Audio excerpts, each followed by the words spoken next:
¿Qué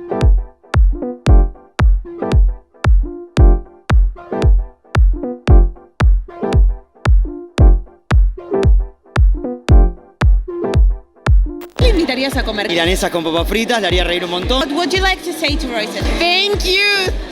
You're the most craziest woman in the world. Love you. Woohoo! It's gone stone cold, you know we should have got it together. Que nunca puede faltar en el camarín de Róisín Murphy.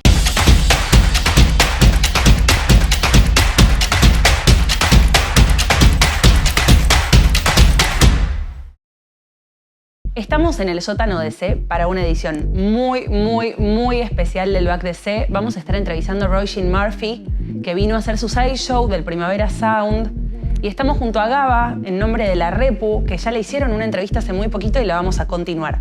Do you want to introduce yourself? I'm Róisín Murphy, and I have come to play music. How's playing on a festival compared to playing on a show like today, where people come to see only you and it is more intimate? Oh, it's different, yes. It's they're here to see this thing, and it's very nice to play to new people at festivals and maybe get some new fans, but it's also really special to play to your core audience who know your songs, sing your songs back to you. I must be incapable of love. Never had a broken heart, yet I'm unavailable for love. And how did you find the Argentinian crowd? I didn't expect it to be that amazing, to be honest. The audience when we arrived on the stage were so loving, and I had waited so long as well for us to come on, and it was amazing. I find my friends outside. Oh, did you? Yeah, they are excited. Oh, great. A Róisín la conozco de Moloco. Desde Moloco. Y te diré hace 2 años.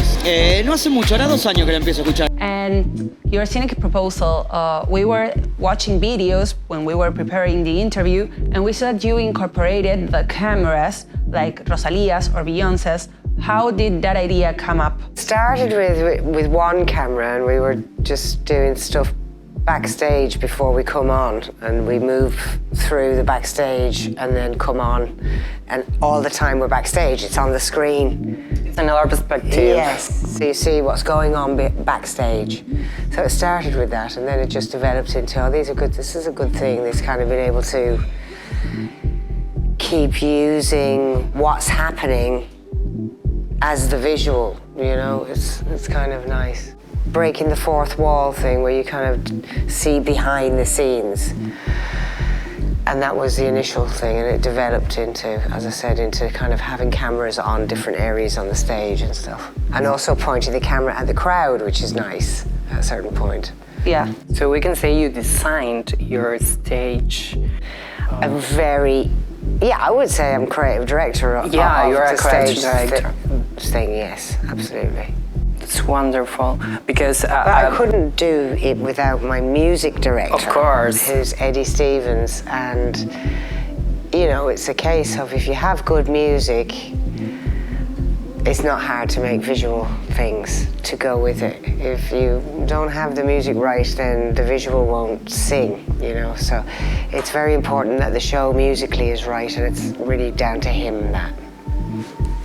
Music is the guide of everything. Absolutely, yeah. Yeah. But there's so many ways to go maybe with my records as well, you know, because I have usually made records in studios in ways that you wouldn't normally with a band, you see. So to translate it into that, and I always want to bring a band. There's something very special about interaction of musicians. Every time I make these weird records or these esoteric kind of like electronic records, to translate that into the live thing, that I've done it every time is because of Eddie, and that I've done it every time is because why I'm still here, I think, why I still have a career. Because if it was just records that I was putting out all the time, I don't think it would have lasted as long as having that live thing as well. Never had a broken heart. Am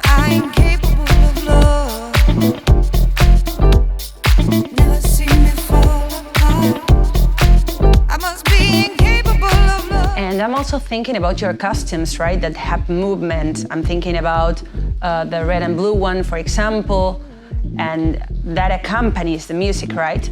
Yeah, I think in a way that's not very designed, yeah, but the clothes echo something in the music, I think, yeah, and why they change to, I feel like an object. I am an object on the stage, and I can change the stage if I change my dimensions, you know. I can change the feeling on the stage. So sometimes I get big, and sometimes I become very floaty, and sometimes I'm quite tall and pointy, and it's all different sort of shapes and feelings. But it's hard to explain why I do it with the clothes. I don't know. I believe it's because you are a fantastic performer. I mean, performer art led you to all these things with your music. That's why I consider you a performer artist. I am a performance artist, I think, yeah. I think I've always been that, even as a child I was. That's nice. Did you like to dress up when you were a kid? I'm a performer artist too, so I understand this feeling of feeling free in a stage, using also your body, your costume, the music, create as storytelling with that and live. It's more fun. I think it's more fun to perform the music also. So we saw you in Primavera sound very smiling. That's very there's a lot of fun in my show. A lot of for me it's fundamental. Humor, you know, I suppose. Espero un truque muy elevado que la explote. Máximo ritmo, afinación, lucaso y recibirla. O sea, la tengo esperando de toda mi vida. And how do you manage that fun and that humor in the show? Like, how do you plan a playlist, or how do you think about the time of the show? Plan a set list. Yes, we do plan set lists. But how do you think it? Necessarily. I know. That's natural in you. That's something that comes out now and again. We plan set lists. We have different kinds of, you know, like we have a different set list for Primavera, obviously, that we do here, and it shifts and changes a little bit, but it's we've got different kinds of sets for different situations. And a lot of that would be worked out in rehearsal. Do you think that there is a moment where the crowd is at their best? Oh, you do feel it building throughout the show. And sometimes, especially when I play festivals or whatever, I'm quite an unusual, maybe a challenging performer. Yeah. If you happen to just find me there, you know. And I can feel sometimes, when it's good, you know, I can take people from a point of, the fuck's she doing? to, well, all right, to, I think nice I like one, it. she's all right, Nice, I like her. you know. Because you make dance music, and I think that's for me a very good element to connect with crowd, because people are here today to actually listen to your music but also dance. Yeah, and it's that's for me. It's always been like that with band. I mean, with rock and roll is Also dance with music, you know. It's just. It's such a unifying thing. Get people to dance together in a room. That's such a special feeling, and isn't it? An energy. A good energy, very unique. Well, we can't talk about the music because you're here in Argentina, and also I guess you are going to perform some songs from Hit Parade. That is your last record. Yes. And in our last interview, en la última entrevista que hicimos con LaRepu, que pudimos charlar con Róisín, le contamos al público, y con nuestro querido amigo Satán, we talked with you, and you told us in the interview that you start recording this record at your home. Yes. You made a home studio, something like that. My laptop. You have your laptop, because I think technology it's now more close to everybody, but other artists can make also music at their houses. The pandemic, that was very important for a lot of artists. How do you think about that? Well, it was something that I couldn't do until I worked with Cozy. Yeah. And I could work remotely, I could work away from the producer, but I would have to have someone to help me record the vocal. Or I could, and I did write songs also at home, but on a 4-track, on a cassette player thing, old-fashioned. And you have to bring that with you into the studio and then listen and recreate it. But this made me be able to record vocals that end up on the record completely alone in my own space, you know. So sometimes it allowed very much the beginning inspiration part of writing is captured in the recording. And that's some kind of a magic thing, you know. Yeah. Even if it's not perfect. So there's sometimes some of it is on Hit Parade, some of it isn't the perfect one. It's the first one or the second one that I did, but I'm working it out, I'm working the words out or whatever, and there's an intimacy then actually in what you hear too, but it's recorded at such good quality. I think that shows, and also we've been thinking that maybe there is an equalization of artists because you are recording in the same way as an emerging artist, maybe, right? In the studio, you have years of experience, but now you're recording in the same way that maybe some new artists are, right? Yes, yeah. I mean, I've always been a bit edgy, you know, I've always liked to be around people who make music in ways that are new ways, you know. But yes, this certainly lets me be very prolific, which is very healthy. It's healthy to be able to have an idea and sit down immediately and just record it. Yeah, you could be doing the hoovering or just took the child into bed and night, boo-boo, and go in, you know, something that you were even talking about to your child or something. You could just go straight and turn it into some part of a song. It sounds fantastic on the album. Your child, so yes, sweet, son, yeah, so sweet. There was time and space. See, time and space. And that was like honest too. We found it like we were talking. It was like honest, like this thing you said. We had an idea that was something that happened in the moment. That shows too. Yeah. I mean, it's an honest record, bare in a way, but it's never that I do confessions on records. You know, I don't go in and go, and I got up this morning, and you know, I had a cup of tea, then I was really depressed, and then I took medication, and you know, do you know what I mean? I don't tell these like very confessional. No. Because there's a lot of that in pop music nowadays. There's maybe a bit too much of it in culture, actually. You know, it's a bit to be so. For me, it's not honest to be always confessing. You know, it's not. There's not enough of a dance in it. You know, there's not enough of poetry in that for me to just go. The real things that actually happen to me are in this song. Yeah. So I also wonder if anybody would be interested, because when I hear other people singing like that, this happened to me, and that, and the other thing, I go, not again. I don't care.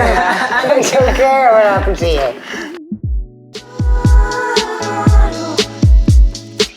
If it ain't a driving force behind the life's work to fortify. Nora, do you want to go with the graphic design part. We have this, which is your last record. Esto es Hit Parade. Este es la versión física del álbum de Róisín. It's very sexy. It's so sexy. It's very shiny. And look at this. Hey, watch this. Lola, have your pins. It's so incredible. This, but show this. Show this. Ooh, what's going on in here? This is so incredible. That's incredible. How was the process of making all these artworks? Because you use artificial intelligence. That's your moves. Yes, I was needing an idea because I signed the record to the label. It was already finished. Yeah, you know. Ninja Tune. Yes. So I'd already finished the record. I had no artwork. So music was ready, but no artwork at all. Wow. So I had to get an idea quick, and I was looking around, and at the time there was just a lot of AI imagery suddenly coming. It was new, brand new. It's only it's only just over a year ago. Feels like 20 years in AI art terms, you know. No, but it's new. The start of everybody playing with it. And I came across this artist, Beth Frey. Yes, Beth Frey. And basically the pictures were she had made all the pictures already, and there were nothing to do with me. And I just found them, and I was like, oh, I really want that picture of that woman with the big boobs. And then I'll take a photo shoot of myself and light it the same way as the picture. Yeah. And then we did a composite. So effectively, I took these images and I put them on. It's kind of like putting on a costume, right? Exactly. Much easier also. For me, not for the technical guys who had to do the montaging and the photoshopping, because it was actually quite hard to get it.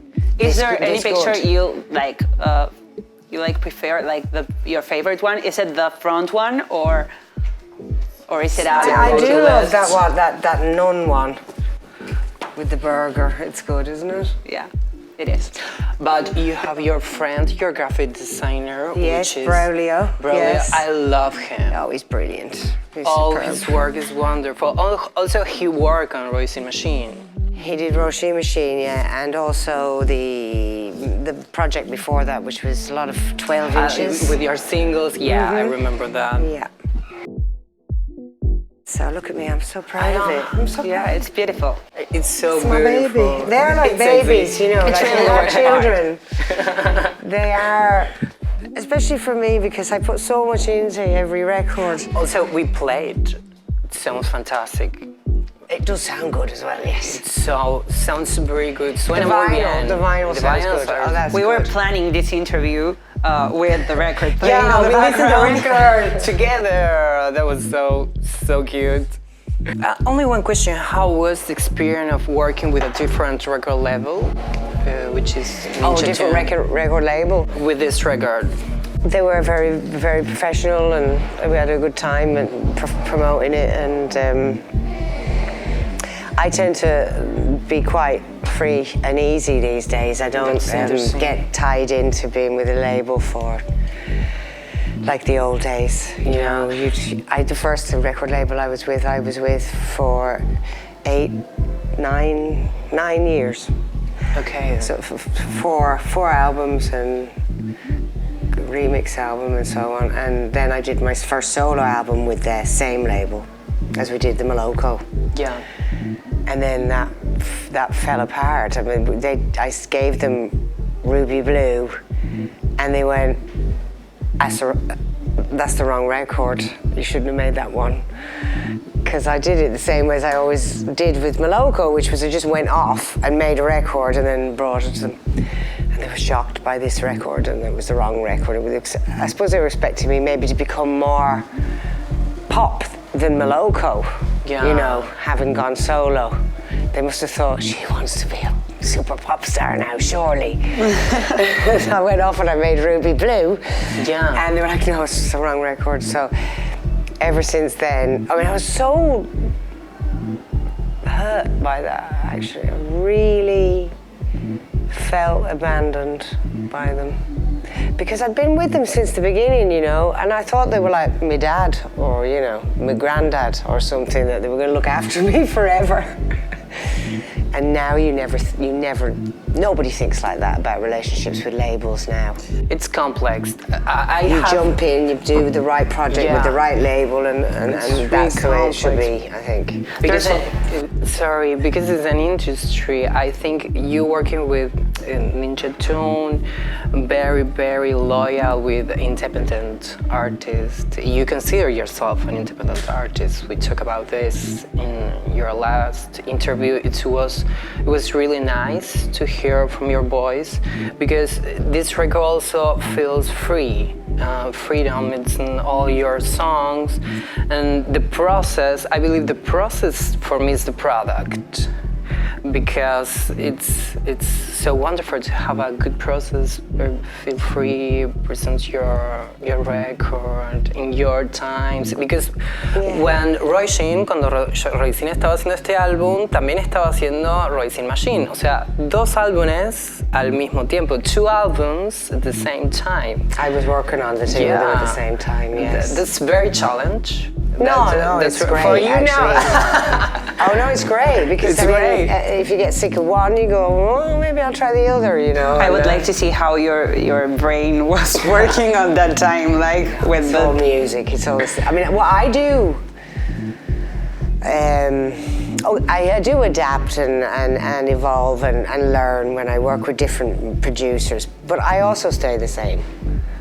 And I think all the messaging in this record, deep down, the philosophy of it is the same as it is on Róisín Machine, as it is on Overpowered, as it is in all the Moloko stuff. These same themes, I have to admit, come up again and again. You know, I'm not that original every time, but you know, I work with different people, and I allow them to be those different, to be the people that I was initially attracted to. I don't try to change them. I'm good at that. I'm good at being patient and working with interesting people, which is enough, probably.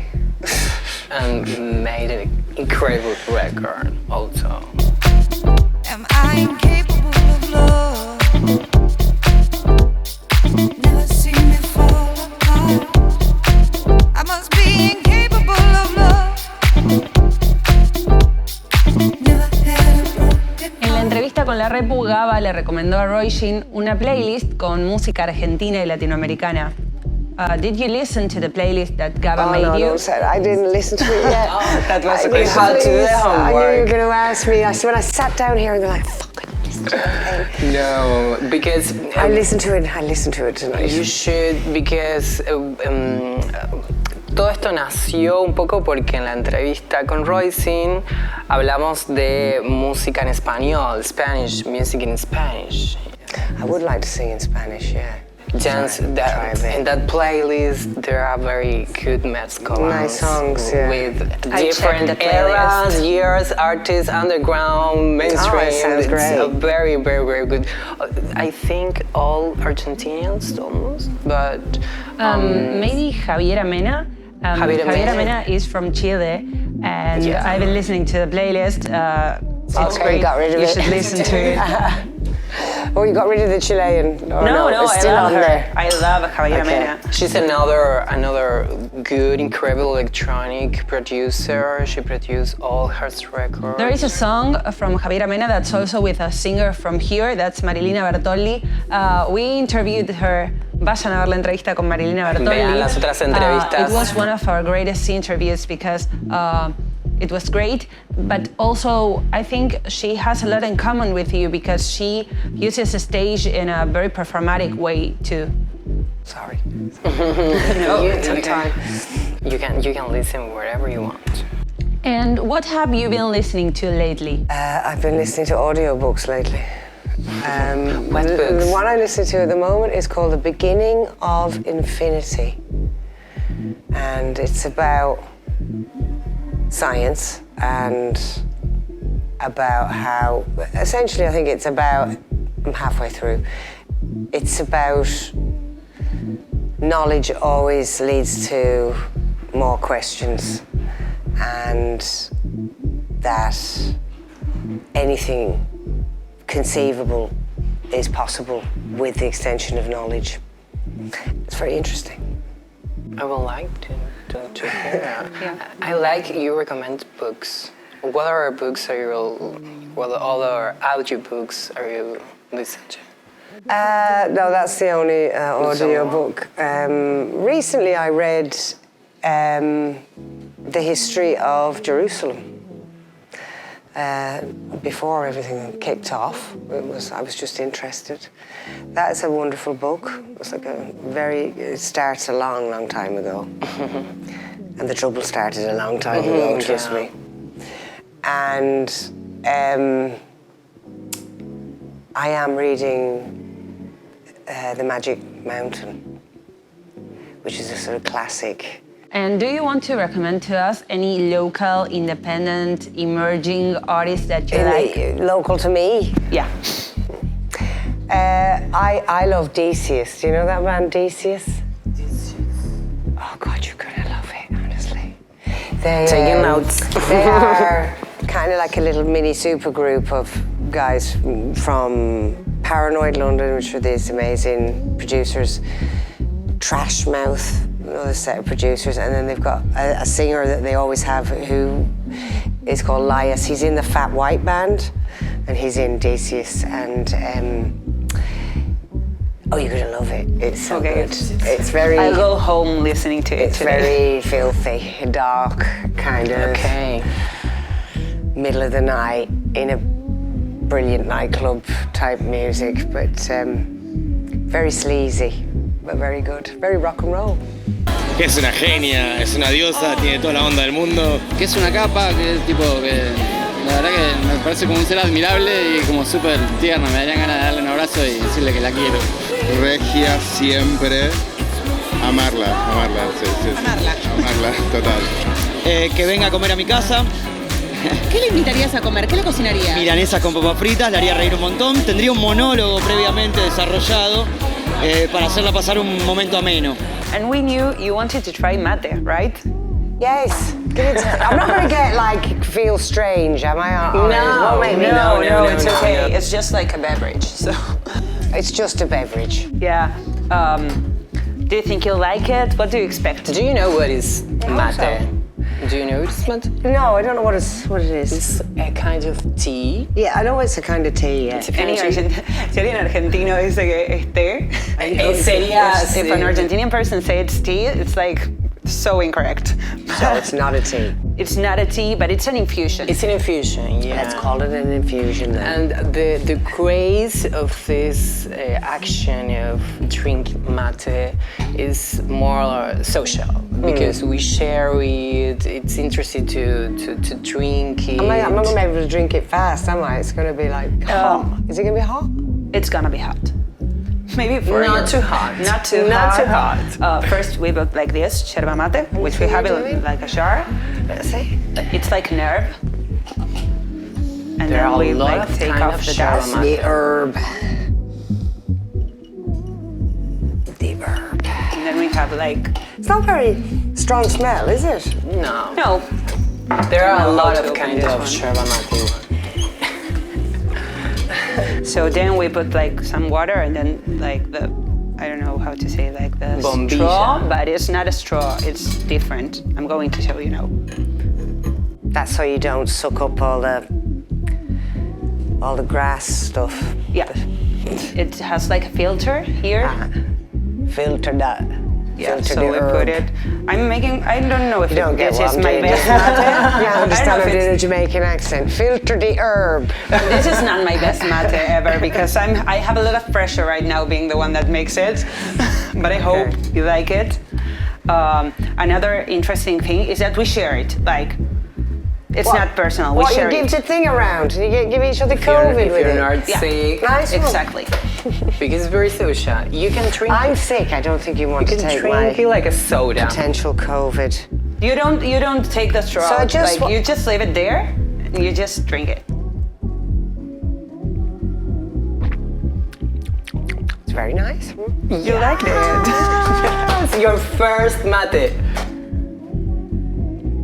You should take home like a package of yerba so you can prepare it and the mate At your home. Cheers. Cheers. Cheers. We can have water. Here's to a wonderful evening. We have for Had by all. Your fans are here, really, really excited. They really love you. They wait for you for a long time. This video, this interview is going to be out after this show.